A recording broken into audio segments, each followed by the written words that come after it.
Alrighty then. What's going on? Good morning, good evening, and good afternoon to everybody everywhere all around the world. Today is International Disaster Risk Reduction Day.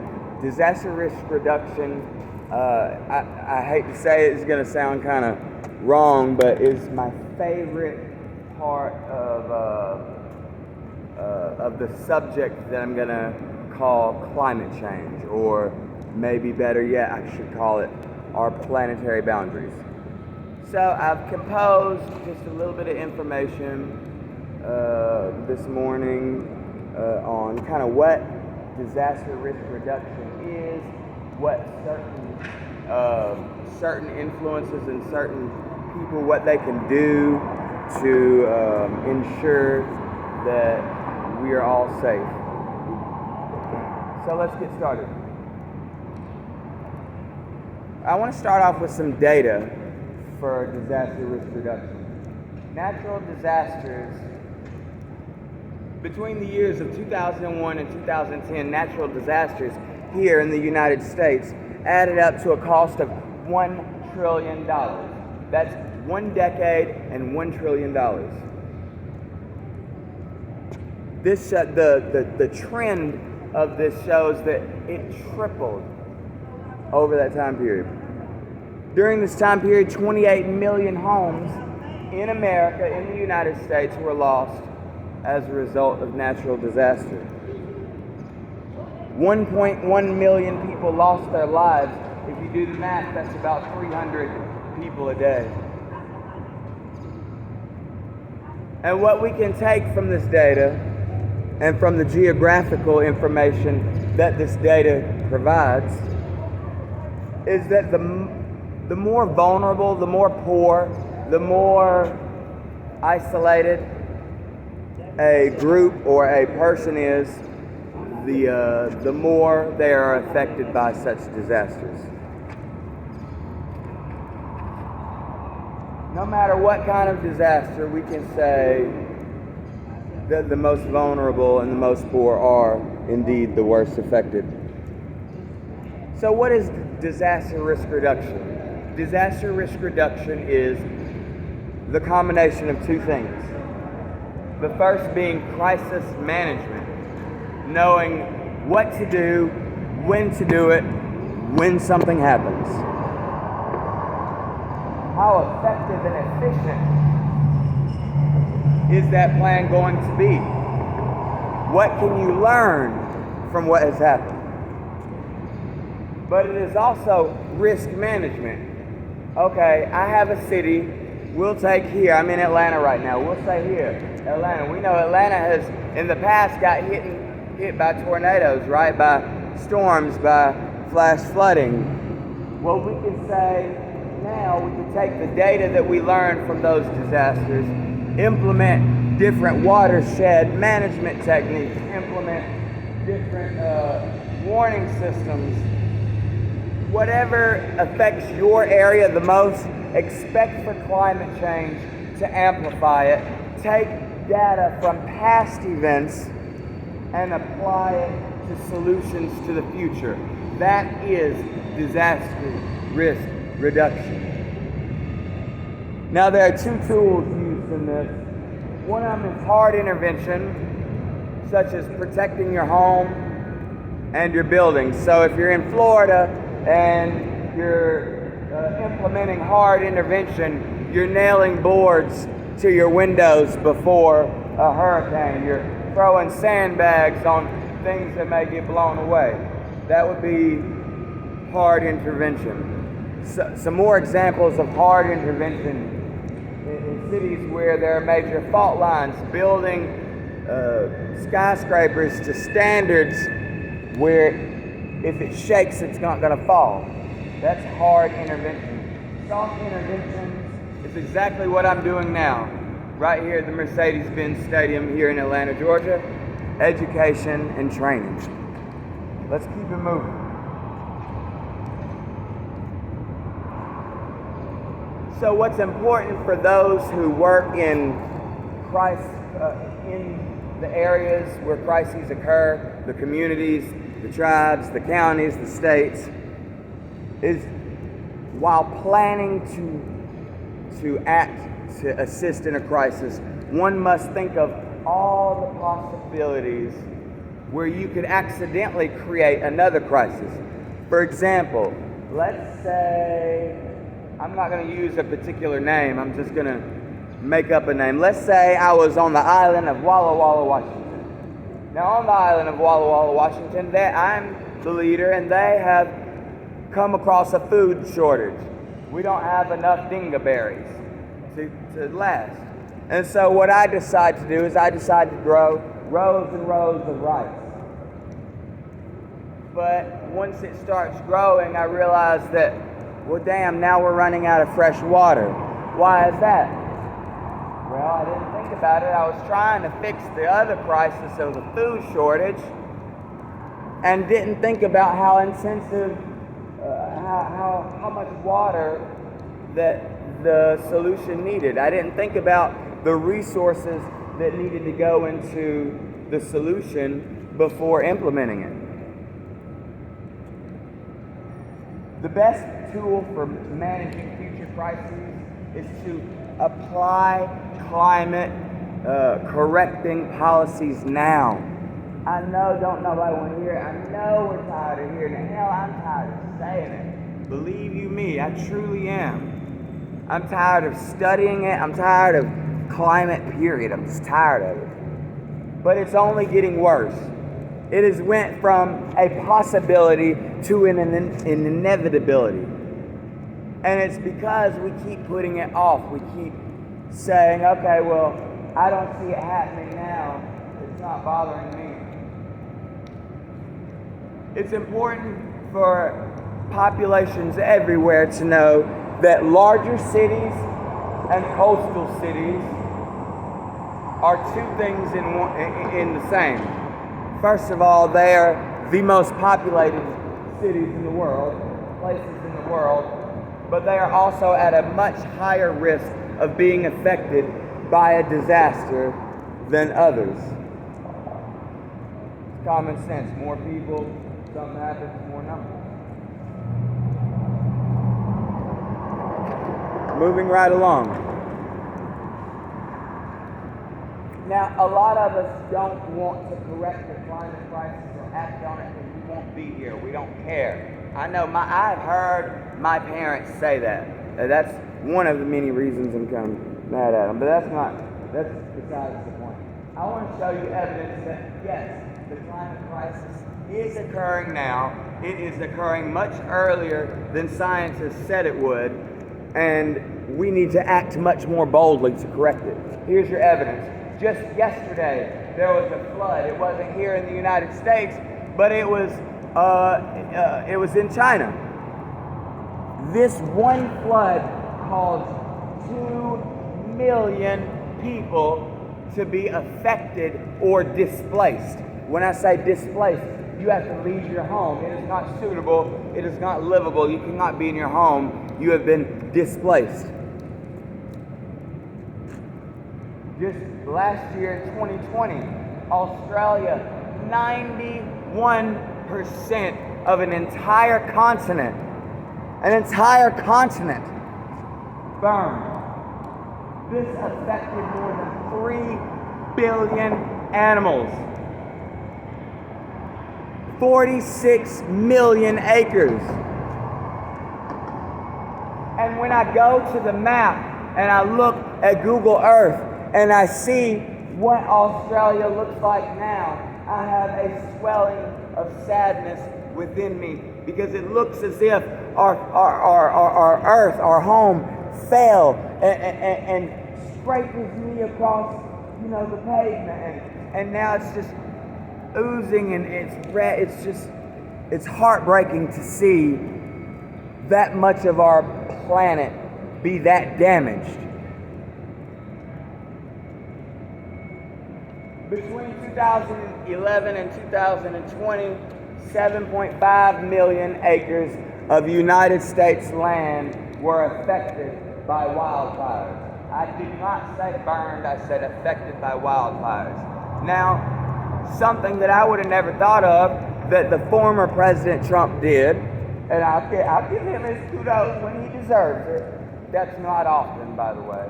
But I'll give him this. He said something about making sure that the forest floor was, cleaned up. It was managed well. There might be some legitimacy in that. But that is not the only reason. We also have to watch out for droughts. We have to make sure that campers aren't leaving fires going. We have to make sure that there are no actors that are acting against the favor of the United States or against the favor of our world that aren't setting these fires. By the way, just to backtrack, the Australian fire was dubbed the worst wildlife disaster in modern history. All right, Justin, we get it. What do? I've made some solutions. There are millions of solutions. It's going to take a myriad, a plethora, a whole bunch of people doing a whole bunch of new ways of living, new ways of holding our households to address it. This is what I got. This is for the average household. Instead of going out and buying a new refrigerator, take that sumbitch and get it repaired. Instead of going out and buying a brand new phone when your phone breaks, go get the screen repaired. Repair devices, appliances, vehicles, TVs, radios, instead of replacing it. We are running out of the essential stuff to make our technology. We are running out of shit. Whether you like it or not, whether you think the climate varies or not, we are running out of the basic essential shit. For households who can, go out and buy stuff, instead of buying plastic forks, invest in some nice silverware, long-lasting household goods. Instead of buying, the little cheap $7 white tea at the local gas station, go get you a long-lasting, well-made white t-shirt and take care of it. We can better insulate our homes to save energy. At night, it's not that hot at night. If it's not that hot, guess what? You can cut the air conditioner off.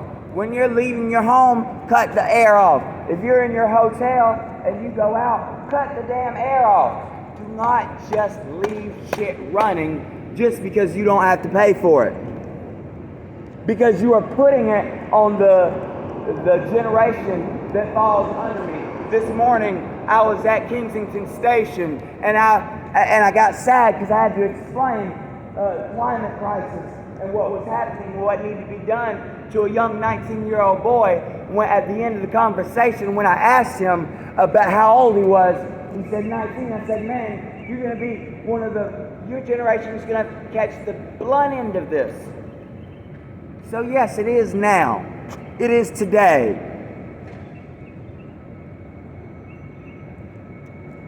Cancel unnecessary mail.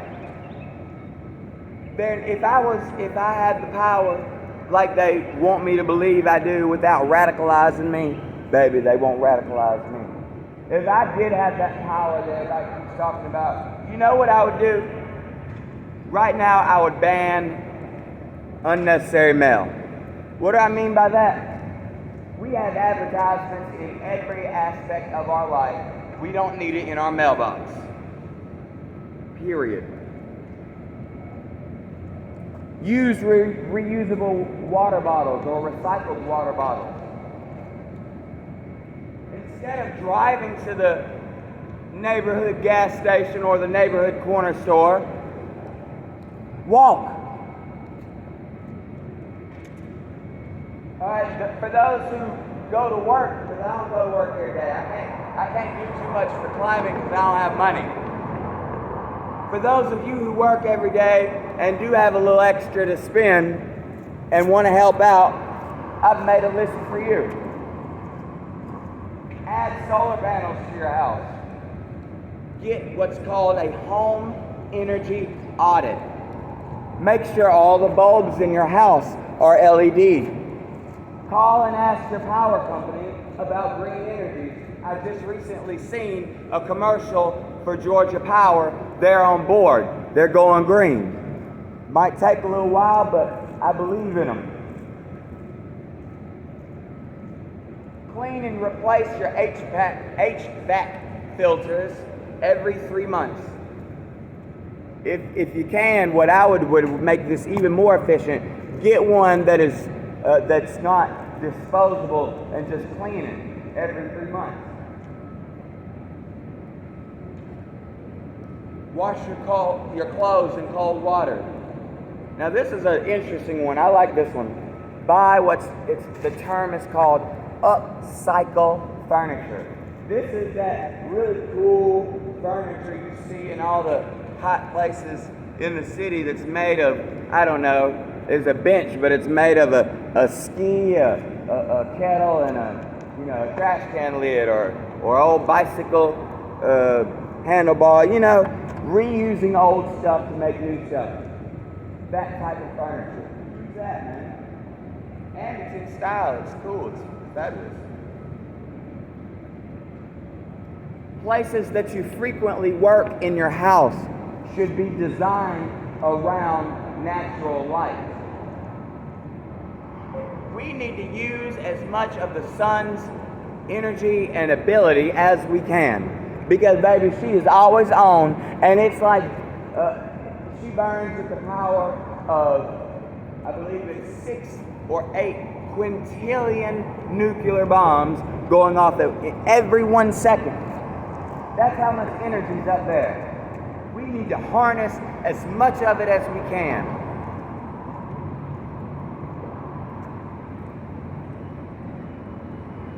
I got in quotes, remove your lawn.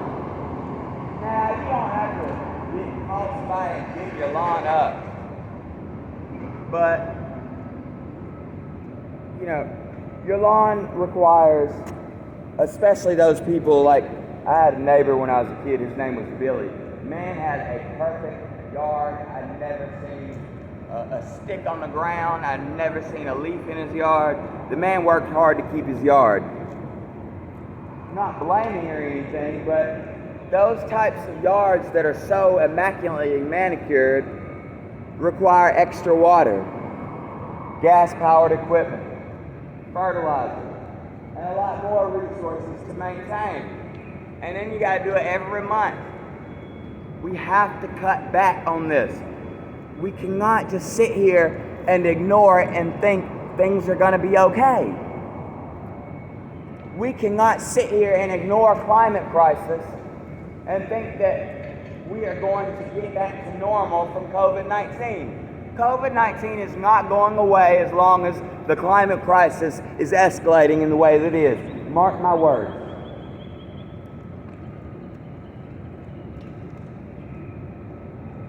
Say, Justin, well, okay, I know what to do, but what about this disaster stuff? What is a disaster? Hold on.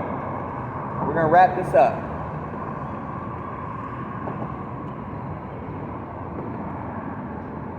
A disaster, and this is defined by the United Nations, a disaster is a serious disruption of the functioning of a community or a society which involves widespread human, material, environmental impacts that exceed, that go over, that cross the tipping point of the ability of that affected community to cope using its own resources. So, let me give you a personalization. I think my life is a fucking disaster. I have an inability to cope with my affected circumstances with my own resources. A city like, what was that city who had that major explosion in Lebanon? Beirut? Think of that. I think 250,000 or 500 500,000 people got displaced in 4 seconds. I'm sure that was beyond that region's ability to cope with that crisis using its own resources. And so that's when rich nations who are able, entities, corporations, anybody who is able, we need all able bodies up front. We need all capable people working on this. From preventing the crisis to lifting up people and stop worrying about who's paying the most. You should be happy that you pay the most. Seriously. And finally, what we need to watch for and what this process consists of. Okay, leaders, you need to watch for the combination of hazards, vulnerabilities, and inabilities to reduce the potential negative consequences of a risk resulting in disaster. Let me simplify that. Watch out for areas, whether they be geographical, whatever, people, groups of people who are poor. Start there and find ways to prevent them from suffering if our essential way of life were to fail, whether it be temporary or long term. We need to implement these things. I don't want to get religious on you, but yes, in a sense, we are in the apocalypse. We are. We're running out of water. There's cosmic radiation seeping in from deep space, affecting our sun, our core, our moon, and ain't no telling what else. The same radiation is amplifying the climate crisis. And so we have to ask ourselves, are we just going to live these last little 20, 50 years, and that's going to be the end of humankind? Because we didn't act when we were supposed to? Or are we going to put politics to the side? Tell the oil companies, baby, you're going to have to wait for your dividends. Tell the concrete industry, we need you to change. Do not sit here and expect one person to make all that change. Because regardless what changes Justin Cosby makes, he's still going to preach the same word. And if nothing's being done, then what process in your mind makes you think that something will change later? There are entities out there who are tired of trying, who are tired of hollering, who are tired of fighting.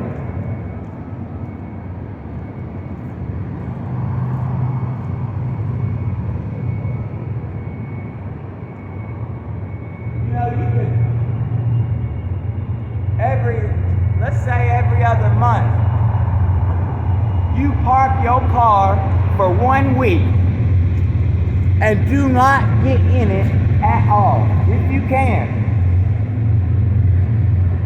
That would make a major difference. Our government leaders need to wake up and start preparing this process. How to prepare for a disaster, how to respond to a disaster, and most importantly, what and how will you take data and learn from the effects of major failures and major disasters. Today is International Disaster Reduction Day. I hope everybody, every man, woman, and child is able to move forward from this day knowing a little bit more than they did previously on how to protect our lives, our society, everything we've built, everything our parents have died for, or not, our ancestors have died for, It is all. Every bit of it is at risk. Please. Look, I'll get on my knees. Just please act now. I'll bow down. Just act. I'll do whatever you want. Just act now. Stop flying. Stop driving everywhere. We have to do something now. I love y'all.